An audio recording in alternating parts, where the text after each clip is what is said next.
वर्धा जिल्ह्यातील देवळी तालुक्यातील विजय गोपाल येथील जिल्हा परिषद प्राथमिक शाळेत शिक्षकांच्या अभावामुळे पालकांनी थेट शाळेच्या प्रवेशद्वारालाच कुलूप ठोकले। 130 विद्यार्थ्यांची पटसंख्या असलेल्या या शाळेत आधी 5 शिक्षक कार्यरत होते, मात्र अलीकडे 4 शिक्षकांची ऑनलाईन बदली करण्यात आली। त्यामुळे केवळ एकच शिक्षकावर संपूर्ण शाळेचा शैक्षणिक भार पडला आहे। त्यामुळे विद्यार्थ्यांचे शैक्षणिक भवितव्य धोक्यात आल्याचं पालकांचं म्हणणं आहे।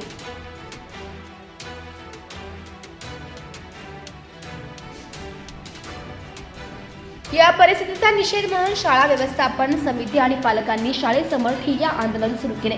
त्यांनी स्पष्टपणे सांगितले की जोपर्यंत शाळेला कायमस्वरूपी शिक्षक दिले जात नाही तोपर्यंत शाळेचे कुलूप उघडले जाणार नाही। पालकांनी शिक्षण विभागाच्या धोरणांवर ताशेरे ओढले असून वारंवार मागणी करूनही दुर्लक्ष होत असल्याचा आरोप केलाय।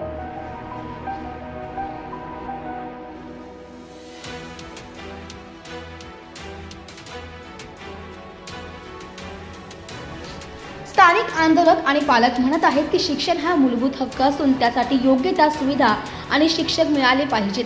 शाळेतील विद्यार्थ्यांची संख्या अधिक असूनही इतक्या मोठ्या प्रमाणावर शिक्षकांची बदली करून शाळेच्या कार्यक्षमतेवर सवाल उपस्थित होतोय। यामुळे विद्यार्थ्यांचे नुकसान होत असल्याचं पालकांचं म्हणणं आहे।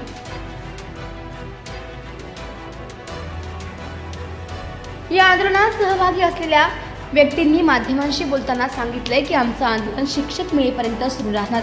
आमच्या मुलांच्या भवितव्याशी खेळ मुळीच खपवून घेणार नाही। त्यांनी शिक्षण विभागाकडून तात्काळ निर्णय घेण्याची मागणी केली असून अन्यथा आंदोलन आणखी तीव्र करण्यात येईल असा इशारा देण्यात आलाय।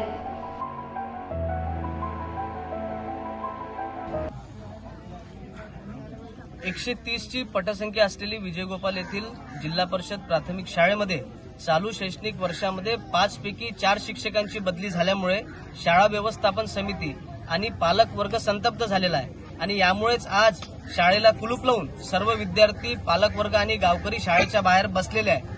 अत्यंत विदारक अशी स्थिती आहे। म्हणजे या भागातील शेतकरी शेतमजुरांचे विद्यार्थी या शाळेमध्ये शिकत असतात।